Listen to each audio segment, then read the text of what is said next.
Thank you, Courtney, for bringing such an interesting group of artists together. There's quite a really interesting range here. I guess that, this range made me think about the idea of public, because we are here to talk about public art, but we have artists that are using site-specific land works, people who are doing things in public institutions, people who are doing things about forums and activism, and so I was thinking about the term public, which is essentially a very political term. Public defines, it has a democratic spirit to it. We are the public. Public places and public things are accessible to us, they're responsible to us, and they're owned by us. So I was thinking about how you guys were defining public. And is it a relationship about space or place or forums or community? And what the political implications of that are.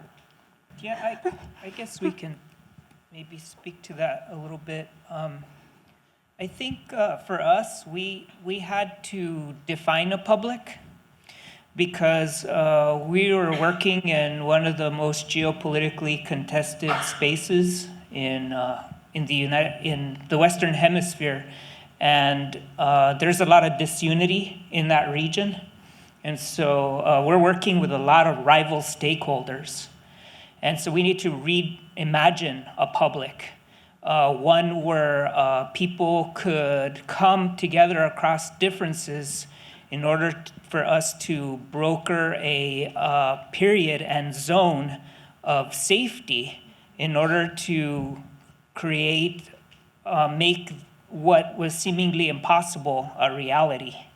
And so I think a lot of times when for us, in the case of our work, when we think about the public, we think about the work we need to do to help catalyze the organization of a public and the formation of a public. Mm-hmm.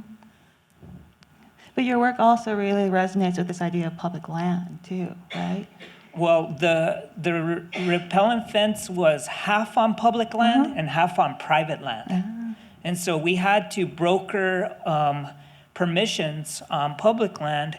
We also had to broker permissions on private land, but even though lands are public, for example, the site where we installed repellent fence is, you have private landowners, but then you have people who work the land who have just as much ownership over it, like cartels, like coyotes, like Border Patrol.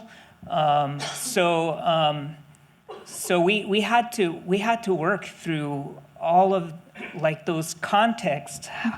We had to use those contexts to help catalyze this public that I'm talking about, which is one that is more productive, that might have a greater capacity for dialogue, and not bipartisan debate, but dialogue.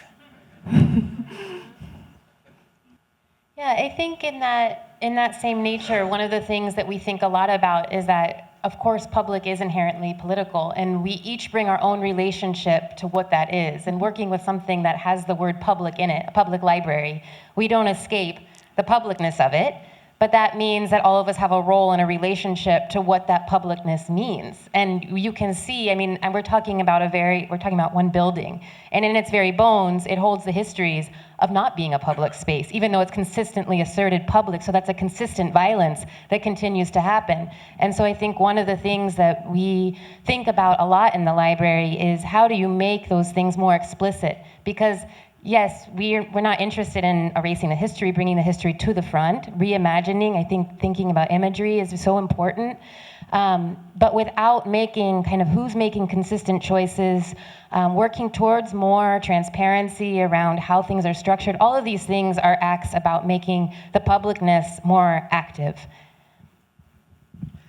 It seems as though that we're looking at artists who work in the public as something separate. But when in fact, we're all part of the public, as you stated. And so artists are multifaceted, and the mere fact that we're making art makes it public. Vivian, do you have any thoughts? I think about who's not considered part of the public, the unauthorized and the unrecognized. So unauthorized migrants, undocumented people, are not viewed as taxpayers or as citizens, and yet they are such an inherent part of our economy, but they are disregarded, just like even though many black people have citizenship in this country, citizenship doesn't mean anything. Every 28 hours, there's a black person killed by the police. So it doesn't guarantee recognition. There's the unauthorized and the unrecognized.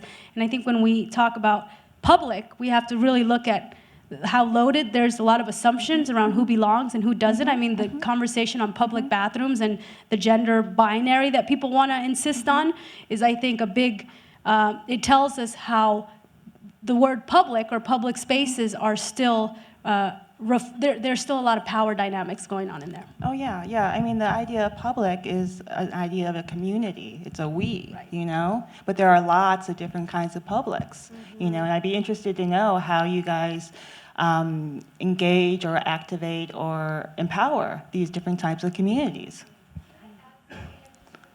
Yeah? I'm really concerned about this issue of public as well. I feel like and maybe it's because of our, like in the U.S., like emphasis on individual property, but whenever I'm in a public space, it doesn't feel like it's mine. It feels like it's nobody's. And so there's sort of like this invisible authority that dwells in this space, and I always see signage about what I can't do, but I don't have a sense of what I can do. Right, And so right. you tend to find these places that are kind of dirty because nobody feels personal ownership. And to me personally, that's a challenge to create a sense of communal ownership. And it translates into my work as a challenge to create distributed authorship. And so I just needed to add that in there because I feel like if it's public, then it's nobody's. Right, right, right, right. And I guess that's part of the challenge of imagining a new public, what it means to be public. Right. Any thoughts on that? I think part of what it means to be a new public is to recognize that we're on Indian lands. That's right. And Thank you. and so that's the dimension that we're trying to bring. That's the lens we're trying to bring to the discussion, because our peoples are oftentimes left out of public discourse, and there are very complicated reasons for why that happens. But people are labeled as illegals. One of the reasons why we did our work is because we find it interesting how indigenous peoples of the Western Hemisphere are now illegal. And when what's happening is that people are just following the old indigenous trade routes that have been honored since time immemorial. And so that's the memory of that we're trying to bring back, because the immigration narrative is trying to force us into a Genesis amnesia about ourselves. I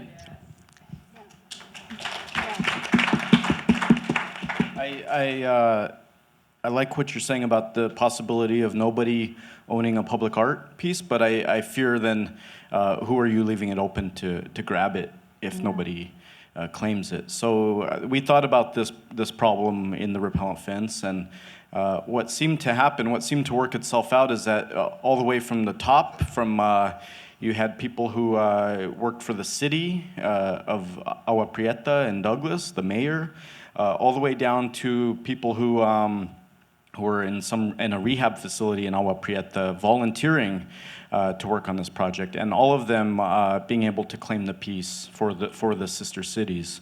So in that way, we really did want to acknowledge that it was, that that was their piece. And if you came from Bisbee, which is the more affluent artist community up the hill, it wasn't necessarily your piece, but you were welcome to come hang out and check it out with everybody. But we wanted to be careful that it was claimed. Yeah, that people are positioned as guests, but that there's stewardship, because you're building an instrument, you're building a tool. And so when you build a tool like that, there has to be accountability and responsibility. So this idea of maybe not ownership, but stewardship I think that's is a really nice way to important. put it. That's exactly what I'm talking about, the sense of investment. That relationality, it changes reality, because once people began the work of stewardship, they began telling stories of their indigeneity, because it's a mestizo people in that area. And I would add, I mean, one of the things I really loved about your project, and if we imagine that the border is a man-made, a fairly recent man-made invention that people attach value to and follow, and so it feels very solid, and yet there's so much porousness to it, like in places like El Paso and in Juarez and where you were at, where actually the porousness is making the communities thrive. I mean, Tijuana now has a border that's on both sides of the border because they realize that it's better for them to be in conversation. And so I love how, like, that you're inviting people to actually ignore this static, solid thing, and to, what you said is to create a new memory. I feel like that was just really powerful in terms of, you know, like that it's really it's our home, it's our community. And it's a tension, because the fence, a reimagination of a fence, is mitigating, on the one hand, the power of a border, but at the same time, it does that by acknowledging the presence of it. And so then now asking the question, well, it's here, it's not going to go away, so how do we instrumentalize it? How do we use it as a tool and activate that tool for our own local community self-determination? This kind of thing is just happening. The unfortunate thing, it's nothing new. And this whole notion of borders is a myth. Right. I mean, because when you're in space, you don't see these borders. And the same thing about race. Race is a social construct. That's right. Yes. And it's a myth. And I think that as we as artists have to continuously make this a part of the dialogue and make the invisible visible.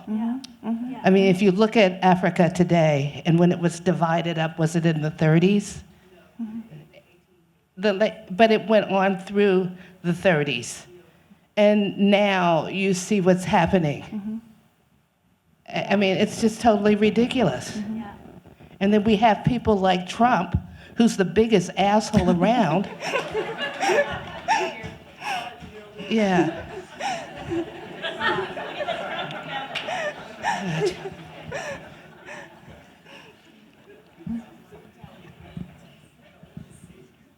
I think one other thing that's interesting about the word public is relating to the fact that it is commodified, and our system of capitalism is that public has also become a bad word. Like, public has been erased from many, many things. I just wanted to point that out, that in some ways the word public is also dangerous. And I do think that public calls upon us to have some kind of accountability to each other and at least answerability. Yeah. I mean, I've been thinking about, if you think about museums as public institutions, artists have had a long critique of museums, going back to Alan Capro, Andrea Fraser, and I mean, they are public institutions, but I think that you guys are all engaged in some sort of public critique, even by existing outside the museum or gallery, or directly with institutions sometimes, perhaps. I was wondering if you guys could speak to that. I think we need to work with whatever means that's necessary. I mean, because we are a part of it, whether we admit to it or not. And in order to exist as artists, we do have to make a living. Yes. And sometimes we have to use those arenas to talk about the issues that are meaningful to all of us.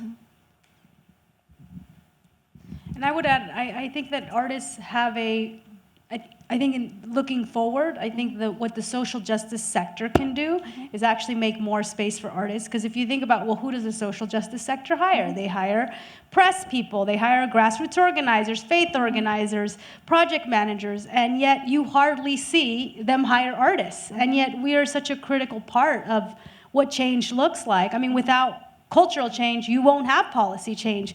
So I think that we also need to understand that the role of the artist is in all, sectors of public life, especially in the change-making space. And I wanted to talk to Transfer Museum. You guys are collaborating with a public institution, but also critiquing it in a way. I don't know if we're critiquing the library. I think that we are working with the patrons of the library. I'm not afraid of critique. I love critique, first of all, I just want to say.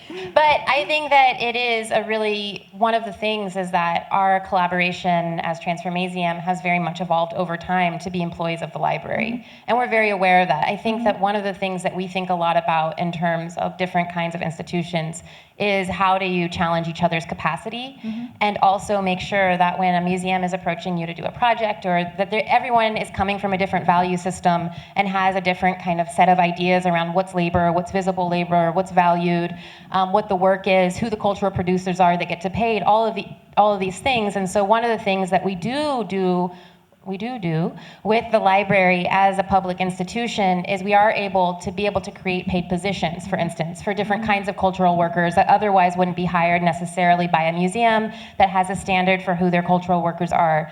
And so because of the library, we're also able to leverage foundation money because we have a larger kind of institution around us. We're not just artists saying, hey, this is... so I think we think a lot about that. I really believe in that we as artists have to build institutions. I mean, my family from the East Side Arts Alliance is here. We built that in response to there not being cultural institutions in Oakland run by people of color, from the lake to 100th Avenue, no cultural institutions. And that was just horrendous. So we organized and we created an institution and we bought a building so that we don't have to be evicted.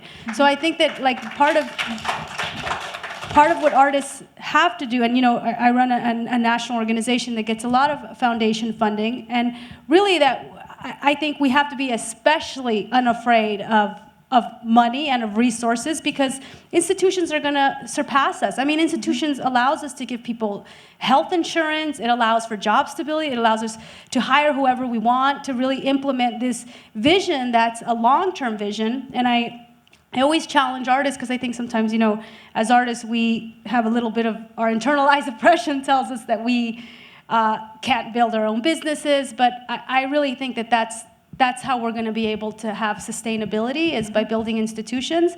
And if we even think about, the Chicano arts movement, the Black arts movement, I mean, their institutions, many of them were decimated. So our generation didn't necessarily get to inherit that and really thinking about longevity, like how do we own things, how do we own our intellectual property, for the long term. Great.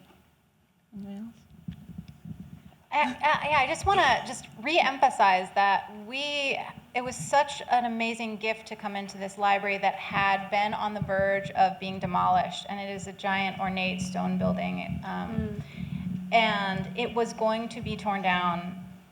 And that it was built back up from a community by people who were not afraid of long-term work, who worked for decades. So that foundation really changed that public library into something very different than what Andrew Carnegie built. And we are so fortunate to be in that space and to try to continue that long-term, very slow, intentional work. And y'all had support from your mayor too, right? Like, did you? Oh, I thought I saw your mayor somewhere. Oh, maybe that was Okay. There are many. There are many strategies for neighborhood development. We do not share his. We are interested in multiplicity of strategies. I think we forget how powerful we are as artists. Yeah, that's And I'm not just talking about the visual artists, I'm talking about all the artists. And in order for us to make really a big impact on society, I mean, we really have to work together. I mean, the day without art could be really powerful if it was really a day without art. Well, I think at this point, I'd like to open up the floor for questions from the audience. So the book lists, the book lists that you showed from the library, are those available online? Because every single one of them, I thought, I want to read every one of those books, and I couldn't like write them down fast enough. We haven't. We have not done that yet. We did do a project that we didn't show where we made posters of all the books that I purchased over the year that I was purchasing. We would love to make that available.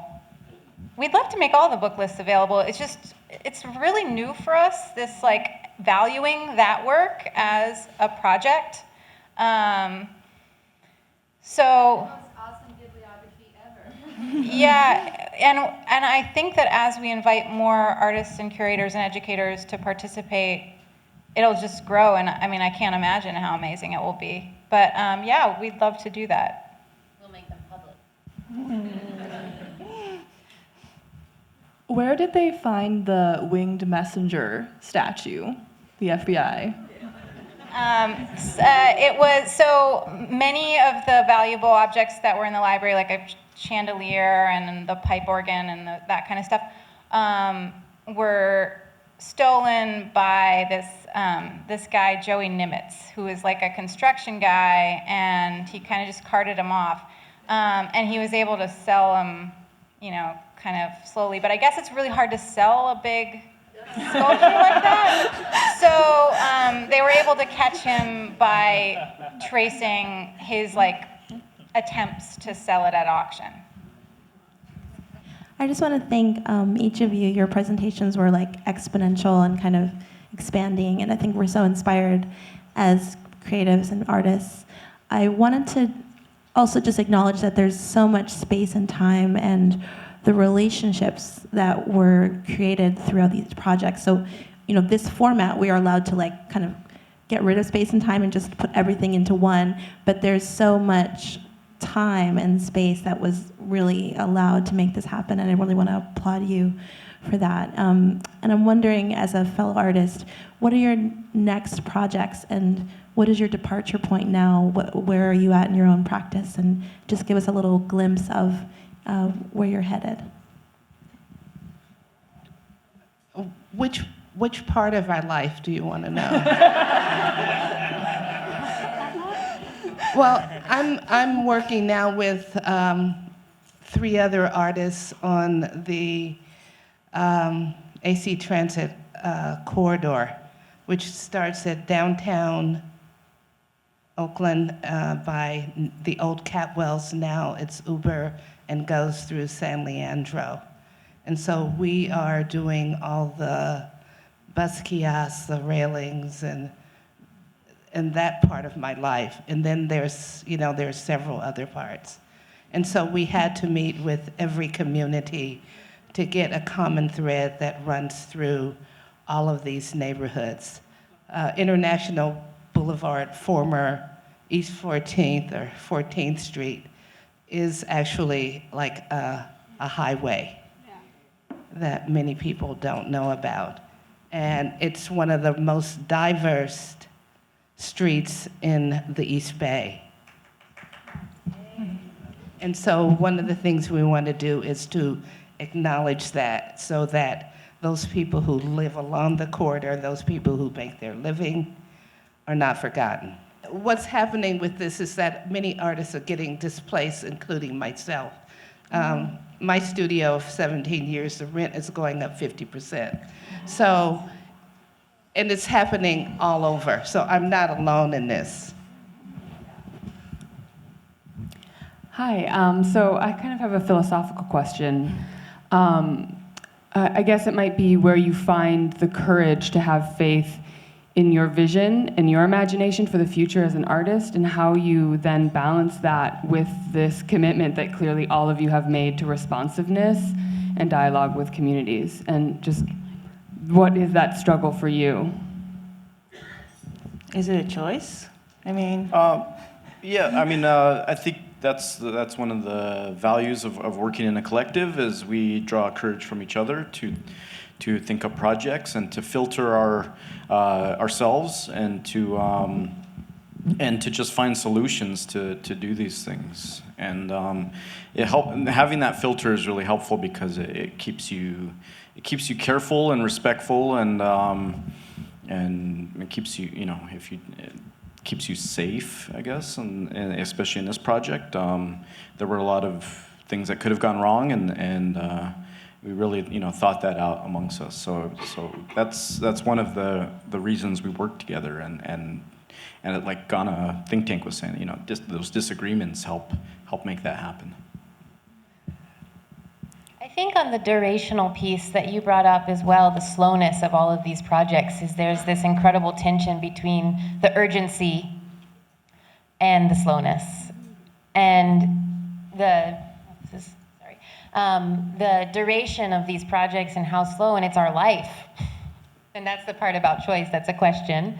Also is interrupting systems of like rapid movement, and kind of the capitalist idea of like that things have to change overnight, and that you do these things, and as long as you have money you can make it happen. And I think that, so the slowness is a piece of it, but balancing that with the urgency of what we're responding to every day is challenging. Yeah. But again, I think there's a reason why all of us up here have different forms of collaboration. I think that's really a true point. I think something that, I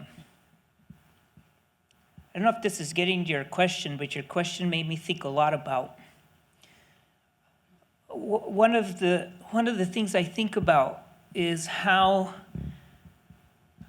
there's a lot of polarizing rhetorics that are defining publics right now, all around the world. And being here makes me wonder to what degree we have the capacity as artists to extend beyond those rhetorics. And because a lot of times, I think in arts, a lot of times we're preaching to the choir. And that actually is a system of control in a capitalist structure. And so what gets me up in the morning, and what helps me find some peace or some balance, is this intense desire. We all share this. We talk about this a lot in post-commodity, which is to mediate complexity by generating confusion, because we feel that is through expressions of confusion and noise that we can trick the system into more nuanced and productive dialogues. And that's something that I think is really important to stress. And that's why we have a piece called Repellent Fence. Well, what is it repelling? Is it repelling migrants? Is it repelling the Border Patrol? Is it the eye upon itself? Is it the eye that is repelling, or is it the eye that is aware, that has that is conscious, or represents social consciousness? Those types of questions, those types of oppositional or confusing questions are strategies that we try to use, because we could have never achieved a work like that if it was just going to represent one side of the discourse. They would have never, the people who live in the region, whether whoever thinks they're good guys or bad guys, it's not,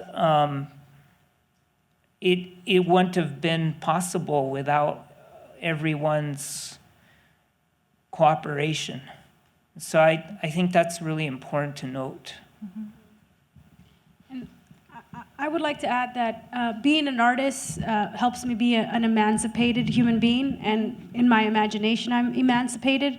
And I think that that's extremely critical, especially for people who have been affected by gender violence or by immigration.